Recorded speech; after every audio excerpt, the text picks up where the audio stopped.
அன்பான சொந்தங்களுக்கு வணக்கம். இன்றைய நாளில் இலங்கை முழுவதும் மிகப்பெரிய அளவில் மழை, வெள்ளம், காலநிலை அனர்த்தத்தினால் பாதிக்கப்பட்ட சூழலில் ஒட்டுமொத்தமாக அம்பாறை, நிந்தவூர் மட்டுமல்ல ஒட்டுமொத்த நாட்டையும் உலுக்கிய மிகப்பெரிய சோகமான சம்பவமாக நிந்தவூர் காஷிபுல் உலூம் அரபு கல்லூரி மாணவர்கள் வெள்ளத்தில் சிக்கி உயிரிழந்த ஒரு மிகப்பெரிய துயரமான சம்பவம் நடைபெற்றிருக்கின்றது. குறிப்பாக நிந்தவூர் காஷிபுல் உலூம் அரபு கல்லூரியில் இருந்து மாணவர்கள் வெள்ள அனர்த்தம் காரணமாக தங்களுடைய வீடுகளுக்கு திரும்பிக் கொண்டிருந்த போது உளவு இயந்திரம் வெள்ளத்தில் சிக்கியதில் 6 மாணவர்கள் சடலங்களாக மீட்கப்பட்டிருக்கின்றார்கள். இந்த சம்பவம் நிந்தவூர், சம்மாந்துறை மட்டுமல்ல ஒட்டுமொத்த நாட்டிலும் மிக பெரும் அதிர்வலைகளை ஏற்படுத்திய சூழ்நிலையில் இன்றைய தினத்தில் இது தொடர்பான வழக்கு விசாரணைகளும் தற்போது நீதிமன்றத்துக்கு வந்திருக்கின்றது. இந்த நிலையில் இந்த சம்பவம் நடைபெற்றதன் உடைய முக்கியமான காரணங்கள் என்ன, இதுபோன்ற சம்பவங்களை எதிர்காலத்தில் தடுப்பதற்கான நடவடிக்கைகள் என்ன என்று மக்கள் சிந்தித்து பார்க்க வேண்டியது மிகவும் முக்கியமான ஒரு விடயமாக இருக்கின்றது. இதற்கு முதலில் இந்த சம்பவத்தை நாங்கள் பார்ப்போமாக இருந்தால், அம்பாறையில் இருக்கக்கூடிய நிந்தவூர் பகுதியில் அமைந்திருக்கக்கூடிய காஷிபுல் உலூம் அரபு கல்லூரி மாணவர்கள், மதராசா மாணவர்கள், அங்கு கல்வி கற்றுக் கொண்டிருக்கக்கூடிய மாணவர்கள் குறிப்பாக வெள்ள அனர்த்தம் ஏற்பட்ட போது ஆரம்பத்தில் அங்கே வெள்ள அனர்த்தத்தை சமாளிக்க முடியும் என கருதிய அந்த மதராசா பள்ளியினுடைய நிர்வாகம் அவர்களை அங்கு தங்க வைப்பதற்கான முடிவை எடுத்திருக்கின்றார்கள். ஆனால் தொடர்ச்சியாக கடுமையான காற்று, மழை, வெள்ளத்தினுடைய தன்மை, வெள்ளப்பெருக்கு அதிகரித்த சூழ்நிலையில் அங்கே மாணவர்களை தங்க வைக்க முடியாத ஒரு சிரமமான நிலை ஏற்பட்டதாக அவர்கள் தெரிவித்திருக்கின்றார்கள். குறிப்பாக அங்கு இருக்கும் மலசல கூடங்கள் கூட பயன்படுத்த முடியாத அளவுக்கு நீரினுடைய அளவு அதிகரித்து சென்ற காரணத்தினால் மாணவர்களை பாதுகாக்கின்ற நோக்கில் அவர்களுடைய பெற்றோர்களுக்கு அறிவித்த பின்னர் குறிப்பாக சம்மாந்துறை பகுதியை சேர்ந்த மாணவர்கள் தான் அதிகமாக இந்த அனர்த்தத்தில் சிக்கியிருக்கின்றார்கள். சம்மாந்துறையில் இருக்கக்கூடிய பெற்றோர்களுக்கு அவர்கள் அந்த விடயத்தை தெரிவித்த பின்னர் அங்கு மாணவர்களை அனுப்புவதற்கான ஏற்பாடுகள் செய்யப்பட்டிருக்கின்றன. குறிப்பாக பாடசாலையினுடைய அதிபர், ஏனைய ஒரு ஆசிரியரின் தலைமையில் குழு அமைக்கப்பட்டு அவர்கள் மாணவர்களை தங்களுடைய பகுதியில் இருந்து, நிந்தவூரில் இருந்து சம்மாந்துறை நோக்கி அவர்களை அனுப்பிய வேளை மிகப்பெரிய துயரமாக அம்பாறை காரதீவு மாவடி பள்ளியில் உளவு இயந்திரம் வெள்ளத்தில் சிக்குண்டு அடித்து செல்லப்பட்டிருக்கின்றது. உளவு இயந்திரம் குடை சாய்ந்த பின்னர் அந்த மாணவர்கள் காணாமல் போயிருக்கின்றார்கள். குறிப்பாக இந்த மாணவர்களை அனுப்புவதற்கு முன்பு பல விடயங்கள் சொல்லப்படுகின்றன. ஆரம்பத்தில் பாடசாலை நிர்வாகம் குறிப்பிடுகின்றார்கள், மாணவர்களை ஒரு வாடகைக்கு ஒரு பேருந்து ஒன்றை தாங்கள் ஒழுங்கு செய்து அந்த பேருந்தினூடாக அவர்களை அனுப்புவதற்குரிய ஏற்பாடுகளை செய்திருந்ததாகவும், ஆனால் பாதுகாப்பு தரப்பினர் அந்த பகுதியினூடாக தற்போது இருக்கும் வெள்ள நிலைமையில் அவர்களை பேருந்தூடாக அனுப்ப முடியாது, உளவு இயந்திரம் மூலம் அனுப்ப முடியும் என்று கூறப்பட்டதை அடுத்து பெட்டியுடன் கூடிய உளவு இயந்திரம் பெற வைக்கப்பட்டு அவர்கள் அனுப்பப்பட்டதாக கூறப்படுகின்றது. ஆனால் மறுபுறத்தில் ஒரு குற்றச்சாட்டுகள் முன்வைக்கப்படுகின்றது. அங்கு பாதுகாப்பு கடமையில் காரைதீவு பகுதியில் இருந்த பாதுகாப்பு படை தரப்பினர் இந்த நேரத்தில் உளவு இயந்திரத்தினூடாக செல்லக்கூடிய நிலை இங்கு இல்லை என அவர்கள் தெரிவித்த பின்னரும் அதன் பின்னர் மாணவர்கள் உளவு இயந்திரம் ஊடாக அனுப்பப்பட்டிருக்கின்றார்கள் என்ற ஒரு குற்றச்சாட்டும் எழுந்திருக்கின்றது. ஆனால் பாடசாலை தரப்பில் அவர்கள், அந்த பாடசாலையினுடைய அதிபர், அங்கு இருக்கக்கூடிய நிர்வாகத்தினர் ஒரு உருக்கமான காணொலியை வெளியிட்டிருக்கின்றார்கள். அந்த காணொலியையும் நீங்கள் தற்போது பார்க்கலாம். முதலில் நிந்தவூரை சேர்ந்த மாணவர்களை, அவர்களுடைய பெற்றோர்களை அழைத்து அவர்களிடம் பொறுப்பளித்தோம் காலையில்.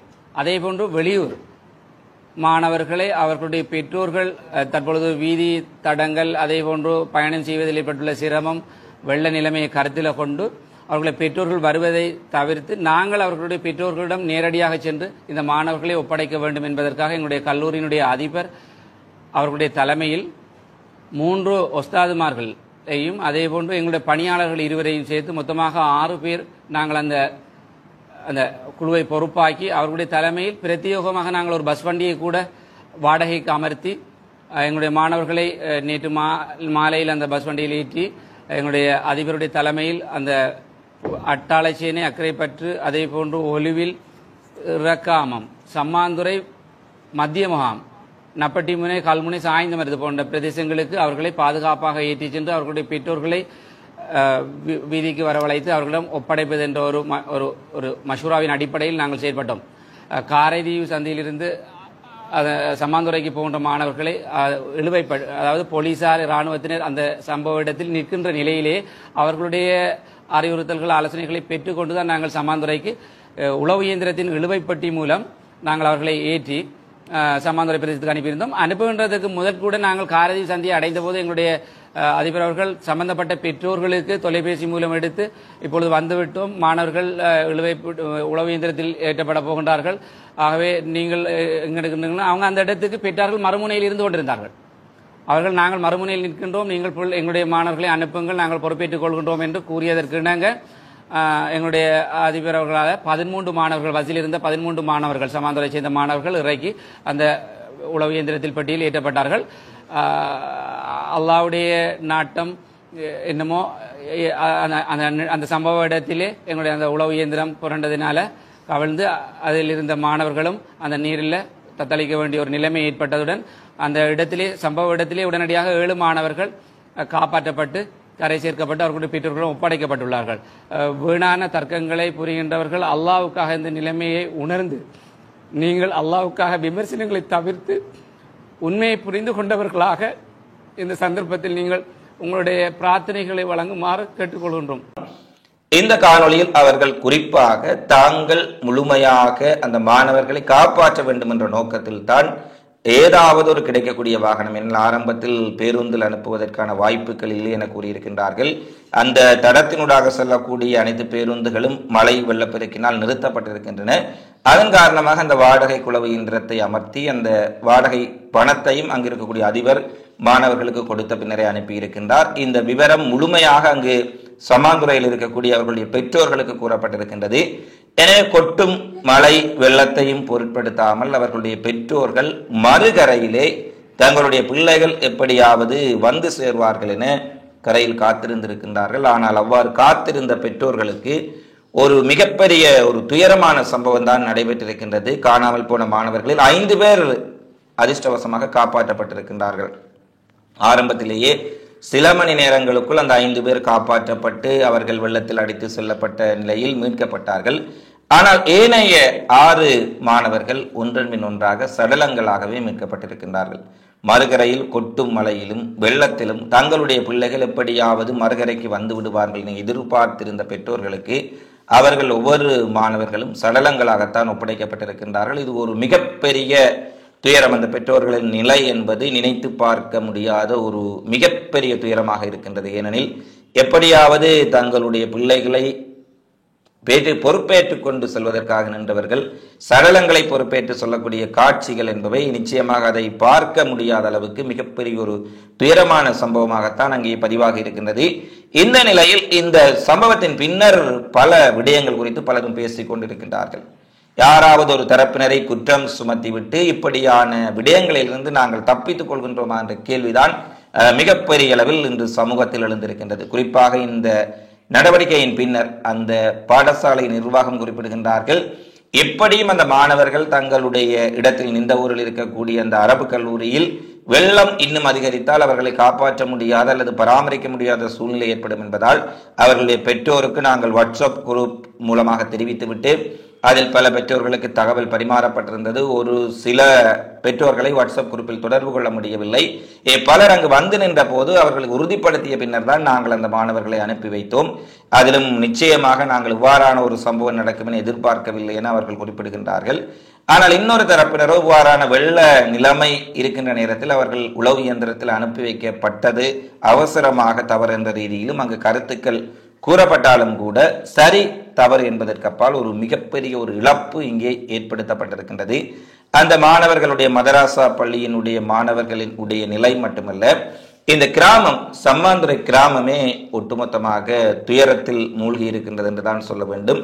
இந்த சம்பவத்தின் பின்னர் இந்த சம்பவத்துடன் தொடர்புடைய பலர் கைது செய்யப்பட்டிருக்கின்றார்கள். குறிப்பாக அந்த பாடசாலையினுடைய அதிபர், இன்னும் ஒரு ஆசிரியர், உளவு இயந்திரத்தின் சாரதிக்கு உதவியாளராக இருந்தவர் கைது செய்யப்பட்டிருக்கின்றார்கள். தற்போது அந்த கைது நடவடிக்கையின் பின்னர் பாடசாலை அதிபரும் அதற்கு பொறுப்பாக இருந்த ஆசிரியரின் தவிர மற்றவர்கள் விடுதலை செய்யப்பட்டிருக்கின்றார்கள். இந்த பாடசாலை அதிபரும் குறிப்பாக இந்த பாடசாலையுடைய ஆசிரியரையும் டிசம்பர் 2ஆம் தேதி வரை விளக்கமறியலில் வைக்குமாறும் தற்போது உத்தரவு பிறப்பிக்கப்பட்டிருப்பதான செய்திகள் வெளியாக இருக்கின்றன. எனவே இது தொடர்பான விசாரணைகள் நடைபெற்றுக் கொண்டிருக்கக்கூடிய இந்த நேரத்திலே குறிப்பாக கடந்த சில வருடங்களுக்கு முன்னர் கிண்ணியா பகுதியில் ஒரு பாதுகாப்பற்ற பாலத்தில் சென்று கொண்டிருந்த போது பல மாணவர்கள் உயிரிழந்த ஒரு சோகமான சம்பவத்தையும் நாங்கள் நினைவு கூற வேண்டியிருக்கின்றது. கிண்ணியா பகுதியில் ஏற்பட்ட அந்த பாதுகாப்பற்ற பாலம், அதில் பயணம் செய்த படகுகளினுடைய தரமற்ற தன்மை, பல்வேறுபட்ட காரணங்களினால் ஒரு மிகப்பெரிய சோகமான உயிரிழப்புகள் நடைபெற்றன. அது குறித்து அந்த நேரத்தில் அனைவரும் பேசிவிட்டு கடந்து சென்றிருக்கின்றோம். எனவே இந்த நேரத்தில் இந்த மதராசா பள்ளியில் நடந்த சம்பவம் குறிப்பாக பல கேள்விகளை எழுப்பி இருக்கின்றது. ஒரு காலநிலை இடர்பாடுள்ள சூழ்நிலையில், ஒரு இயற்கை அனர்த்தம் ஏற்படும் சூழ்நிலையில், ஒரு பாதுகாப்பான முறையில் அது மாணவர்கள் எந்த மாணவர்களாக இருக்கலாம், எந்த பகுதியை சேர்ந்தவர்களாக இருக்கலாம், எவ்வாறு அனுப்பி வைப்பதற்கு ஒரு முறையான பொறிமுறை ஒன்று ஏற்படுத்தப்பட வேண்டும். அது மிக முக்கியமான ஒரு விடயமாக இங்கே பார்க்கப்படுகின்றது. அது முக்கியமாக ஒரு மழை நேரத்தில் அதிகளவான பாதைகள், சிக்கலான ஒரு வெள்ள நிலைமை ஏற்பட்டிருக்கக்கூடிய சூழ்நிலையில் ஆய்வு செய்யப்பட்ட பின்னர் அவர்கள் அனுப்பி வைக்கக்கூடிய தன்மைகள் இருக்கின்றனவா, அல்லது அவ்வாறு ஏதாவது ஒரு சம்பவம் நடைபெற்றால் அந்த பகுதிகளுக்கு ஏதாவது பாதுகாப்பு ஏற்பாடுகள் இருக்கின்றதா போன்ற விடயங்கள் நிச்சயமாக ஆய்வு செய்யப்பட்ட ஒரு சூழ்நிலை தற்போது கேள்விகள் தற்போது எழுந்திருக்கின்றன. எல்லாவற்றுக்கும் மேலாக இந்த காலநிலை அனர்த்தம் காரணமாக ஏற்படக்கூடிய இழப்புகள் தொடர்ச்சியாக நடைபெற்றுக் கொண்டிருக்கின்றது. இயற்கையின் உடைய பேரிடரை முழுவதுமாக தடுத்து விட முடியாது. இருந்த போதிலும் சில பாதுகாப்பு நடவடிக்கைகளை, முன்னெச்சரிக்கை நடவடிக்கைகளை செய்வதனூடாக சில விடயங்களில் கணிசமான இழப்புகளை தவிர்க்க முடியும் என்பதுதான் நம் அனைவருடைய ஒரு கோரிக்கையாக, நோக்கமாக இருக்கின்றது. இந்த நிலையிலே பாடசாலை நிர்வாகத்தின் மீதுமோ அல்லது உளவு இயந்திரத்தை கொண்டு சென்றவர்கள் மீதோ தனியே குற்றச்சாட்டுக்களை நாங்கள் திருப்பிவிட்டு இந்த விடயத்தை முழுவதுமாக மூடி வைத்து விட முடியாது என்பதுதான் இங்கே மிக முக்கியமான ஒரு விடயமாக காணப்படுகின்றது. எனவே இந்த நிந்தவூர் பள்ளியில் ஏற்பட்ட சம்பவத்தின் பின்னர் கைது நடவடிக்கைகள், அவர்கள் அந்த அதிபர் ஆசிரியர் உடைய விளக்கங்கள், ஏற்கனவே அதிலிருந்து தப்பி வந்திருக்கக்கூடிய ஒரு மாணவனும் தன்னுடைய சம்பவம் தொடர்பான நேரடி விளக்கங்களையும் கூறியிருக்கின்றார். அது தொடர்பான காணொளிகளையும் நாங்கள் இணைத்திருக்கின்றோம். நிச்சயமாக எதிர்காலத்தில் இது போன்ற சம்பவங்கள் நடைபெறாமல் இருப்பதற்கு, இது மதராசா பள்ளிகளாக இருக்கலாம், பாடசாலை விடுதிகளில் தங்கி இருக்கக்கூடிய மாணவர்களாக இருக்கலாம், பல்கலைக்கழகங்களில் இருக்கக்கூடிய மாணவர்களாக இருக்கலாம், இப்படியான ஒரு காலநிலை இடர்பாடு அனர்த்தங்கள் ஏற்படுகின்ற பொழுது அவர்கள் எவ்வாறு பாதுகாப்பான முறையில் இருக்கும் இடங்களில் அவர்களுடைய பாதுகாப்பை பலப்படுத்துவது, அல்லது அவர்களை இடமாற்றுவதாக இருந்தால் அந்த வெள்ள அனர்த்த காலத்தில் எவ்வாறு இடமாற்றுவது, அல்லது வெள்ள அனர்த்தம் இடம்பெறும் போது அவர்களை வேறு அருகாமையில் இருக்கக்கூடிய இடங்களில் பாதுகாப்பை உறுதிப்படுத்திய பின்னர் இடமாற்றுவது போன்ற விடயங்கள் குறித்து சிந்தித்து பார்க்க வேண்டியது மிக மிக முக்கியமான ஒரு சம்பவமாகத்தான் தற்போது பார்க்கப்படுகின்றது. இந்த நிலையில் நிந்தவூர் பள்ளியில் உயிரிழந்திருக்கக்கூடிய அந்த மாணவர்களுக்கும் மாணவர்களுடைய குடும்பங்களுக்கும் இது ஒரு நிச்சயமாக ஈடு செய்ய முடியாத ஒரு பேரிழப்பு. அதை தாங்கக்கூடிய சக்தியை எல்லாம் வல்ல இறைவன் வழங்க வேண்டும். அந்த உயிரிழந்திருக்கக்கூடிய அந்த மாணவர்களுக்கு நாங்கள் நிச்சயமாக அவர்களுடைய ஆத்மா சாந்தி அடைவதற்காக நாங்கள் எல்லாம் வல்ல இறைவனை பிரார்த்தித்துக் கொண்டு, அதிலும் குறிப்பாக இந்த சம்பவம் நடைபெற்ற போது பலர் கடல் தொழில் செய்யக்கூடியவர்கள், படகுகளை வைத்திருக்கக்கூடியவர்கள் அந்த பிரதேசத்தில் காரை தீவு மாவடி பள்ளி பகுதியிலே தங்களுடைய இடர்பாடுகளையும் பொருட்படுத்தாமல் இரவு பகலாக தமிழ் இளைஞர்கள், கிறிஸ்தவ இளைஞர்கள், இஸ்லாமிய இளைஞர்கள், கடற்படையினர், இராணுவத்தினர், விமானப்படையினர், தன்னார்வலர்கள் இணைந்து இரவு நள்ளிரவை கடந்தும் அங்கே தேடுதல் நடவடிக்கையில் ஈடுபட்டிருந்தார்கள் என்ற ஒரு செய்தியும் வெளியாக இருக்கின்றது. எனவே மதங்களை கடந்து, இனங்களை கடந்து மனிதநேயத்துடன் அந்த மாணவர்களை காப்பாற்றிவிட முடியுமா என்பதற்காக மிகப்பெரிய அளவிலான முயற்சிகளை அங்கு எடுத்திருக்கின்றார்கள். பல நண்பர்களுடைய காணொலிகளை பார்த்தால் தெரியும். வேறு பிரதேசங்களில் இருந்தெல்லாம், மட்டக்களப்பில் இருந்தெல்லாம் ஒரு நண்பர் தான் அந்த பிரதேசத்திற்கு வந்து அந்த பணியில், தேடுதல் பணியில் ஈடுபட்டதாக களவாஞ்சிக்குடியிலிருந்து தெரிவித்திருந்தார்.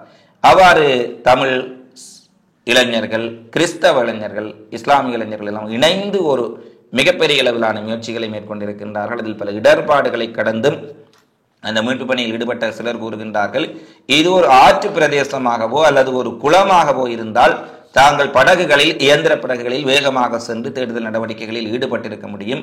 ஆனால் இது ஒரு பரந்த வயல்வெளி.